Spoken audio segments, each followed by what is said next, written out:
কিছুই তো লিখিসনি কেন রে?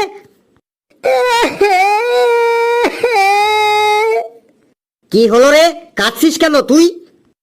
স্যার আমি খুব গরিব বটে স্যার।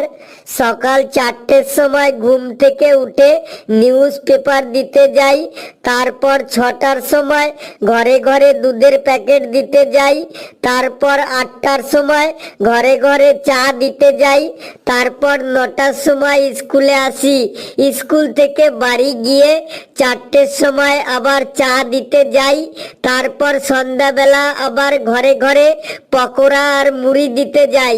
স্যার আমার ছোট ছোট 4টে ভাই আর 5টা বোন আছে স্যার। আমি খুব গরিব মানুষ স্যার, প্লিজ স্যার পাস করাইন দেন স্যার। তুই গরিবের নাটক বন্ধ কর আমার সামনে। আমি তোর সম্পর্কে সব জানি। তুই আগে এটা বল যে তুই খাতাতে কিছু লিখিসনি কেন? তোর খাতা